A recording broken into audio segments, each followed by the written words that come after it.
Hello students, আমি প্রীতি ma'am জ্ঞানজ্যোতি coaching সেন্টারের পক্ষ থেকে তোমাদের সকলকে জানাই আরও একবার স্বাগত। তো আজকে আমি তোমাদের সঙ্গে যে টপিকটা নিয়ে আলোচনা করব সেটা হচ্ছে বৌদ্ধ দর্শন অনুসারে শিক্ষা ব্যবস্থা কেমন ছিল।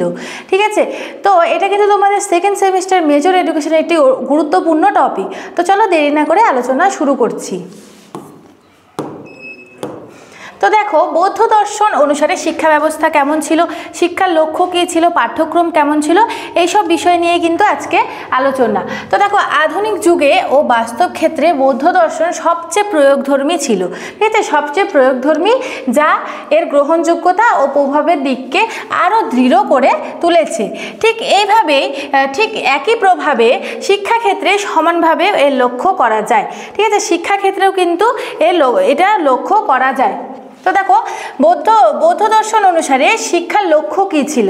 ঠিক আছে, শিক্ষার লক্ষ্য বৌদ্ধ শিক্ষা দর্শনে যে সমস্ত বিষয়গুলিকে শিক্ষার লক্ষ্য হিসেবে নির্বাচন করা হয়েছে, হ্যাঁ, সেগুলো হচ্ছে, দেখো, প্রথমে রয়েছে শিক্ষা হবে সার্বজনীন, অর্থাৎ সকলের জন্য সমান, উঁচু নিচু বলে কোনো স্তর থাকবে না, সকলের জন্য সমান থাকবে। ঠিক আছে, অর্থাৎ সার্বজনীন থাকবে।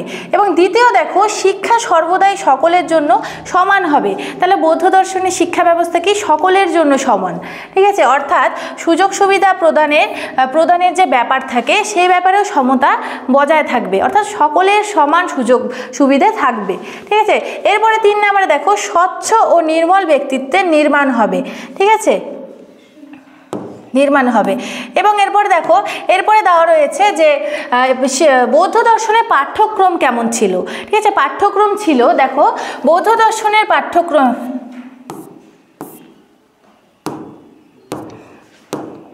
হ্যাঁ, দেখো, বৌদ্ধ দর্শনের পাঠ্যক্রমকে নানা রূপে গ্রহণ করা হয়েছে। ঠিক আছে, লেখাপড়া এবং গণিত শিক্ষা, এই সবগুলিকে প্রাথমিক শিক্ষার স্থান দেওয়া হয়েছে। তাহলে কি, লেখাপড়া, গণিত শিক্ষা, এইসব যে ইত্যাদি বিষয় রয়েছে, এটাকে প্রাথমিক শিক্ষা স্থান দেওয়া হয়েছে। এছাড়াও নানা ঐতিহাসিক গ্রন্থ থেকে বৌদ্ধ যুগের নানা পাঠ্যক্রমের সন্ধান পাওয়া যায়। হ্যাঁ, বিভিন্ন ঐতিহাসিক গ্রন্থ থেকে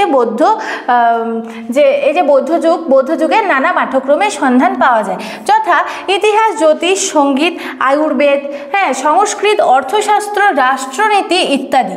ঠিক আছে, এগুলি ছাড়াও বৌদ্ধ শিক্ষা দর্শন বিজ্ঞান, কলা, বৃত্তিগত শিক্ষা ইত্যাদিও সমর্থন করে। তাহলে এগুলি ছাড়া বৌদ্ধ শিক্ষা দর্শন কোনগুলি ইসে করে? যে বৌদ্ধ শিক্ষা দর্শন বিজ্ঞান, কলা, বৃত্তিগত শিক্ষা ইত্যাদির ওপর সমর্থন করে। ঠিক আছে, এরপরে রয়েছে বৌদ্ধ শিক্ষা পদ্ধতি। ঠিক আছে, বৌদ্ধ দর্শনের শিক্ষা পদ্ধতি কেমন ছিল? তো দেখো, বৌদ্ধ দর্শনে বহু সংখ্যক শিক্ষা পদ্ধতির খোঁজ মেলে। ঠিক আছে, অনেক রকমের শিক্ষা পদ্ধতির এখানে খোঁজ মেলে, যার ওপর ভিত্তি করে শিক্ষা প্রদান করা হতো। হ্যাঁ, এইসব যে পদ্ধতি, এই পদ্ধতির ওপর ভিত্তি করেই কিন্তু বৌদ্ধ দর্শনে শিক্ষা প্রদান করা হতো। তো দেখো, এই পদ্ধতিগুলির মধ্যে অন্যতম হলো বাচনিক পদ্ধতি। ঠিক আছে, অন্যতম হচ্ছে বাচনিক পদ্ধতি, যার সঙ্গে বক্তৃতা শ্রবণ করা, সঞ্চিত জ্ঞানের পুনরাবৃত্তি ইত্যাদি যুক্ত। ঠিক আছে, এছাড়াও নীতি পদ্ধতি, তারপর তুলনা, প্রত্যক্ষণ, অনুমান ও মনিটরিয়াল বা সর্দার পড়ুয়া ইত্যাদি অন্যতম। সর্দার পড়ুয়া কিন্তু অন্যতম। ঠিক আছে, তো দেখো, আমরা কি বললাম? পাঠ্যক্রম এবং বৌদ্ধ শিক্ষার যে লক্ষ্য ছিল, বৌদ্ধ দর্শনের শিক্ষার লক্ষ্য, পাঠ্যক্রম। ঠিক আছে, এরপরে রয়েছে, দেখো, শৃঙ্খলা। তো শৃঙ্খলা, বৌদ্ধ দর্শনের শৃঙ্খলা কেমন ছিল? বৌদ্ধ শিক্ষা মূলত গড়ে উঠেছিল বৌদ্ধ বিহার এবং বৌদ্ধ মঠে। ঠিক আছে, বৌদ্ধ বিহার এবং বৌদ্ধ মঠগুলি যে রয়েছে যে পুরনো যুগে বৌদ্ধ মঠগুলিতে কিন্তু এই শিক্ষা ব্যবস্থা ছিল।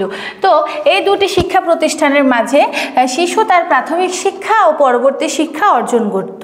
ঠিক আছে, যেখানে কঠোর শৃঙ্খলার মধ্যে জীবন ব্রতের জন্য প্রস্তুত করা হয়।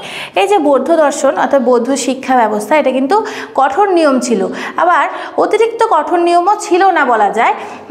কারণ বৌদ্ধ বিজ্ঞানীরা মনে করেন যে এই মায়া মোহ থেকে নিবারণের উত্তম পথ হলো কঠোর শৃঙ্খলা।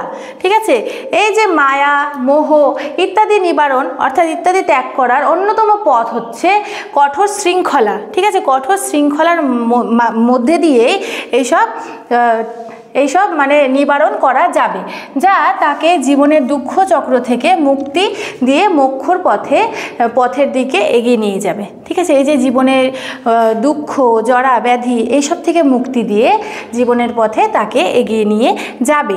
ঠিক আছে, তো দেখো এরপরে শিক্ষক কি ছিল?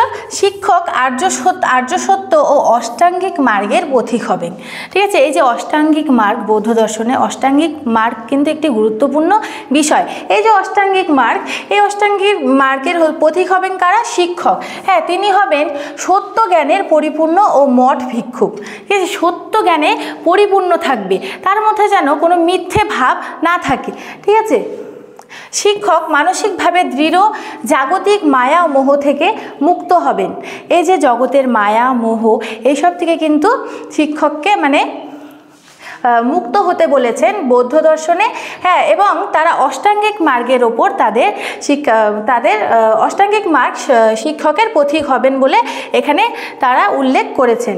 তো এখানে কি যথাসম্ভব তিনি শিক্ষার্থীকে এক কঠোর শৃঙ্খলার মধ্যে গড়ে তুলবেন। তো এখানে কি শিক্ষক কেমন হবেন? শিক্ষক হবেন অষ্টাঙ্গিক মার্গ যে পথ রয়েছে অষ্টাঙ্গিক মার্গের পথিক হবেন। হ্যাঁ, এবং জগতের মোহ মায়া ত্যাগ করতে হবে এবং শিক্ষার্থী যে রয়েছে শিক্ষার্থীকে এক কঠোর শৃঙ্খলার মধ্যে দিয়ে জীবনযাপন করাতে হবে এবং তাদের জীবনের সঠিক পথে এগিয়ে যাওয়ার সিদ্ধান্ত দিতে হবে। তো দেখে এরপরে হচ্ছে শিক্ষার্থী। শিক্ষক নিয়ে তো আলোচনা করলাম, এরপর শিক্ষার্থী কেমন ছিল?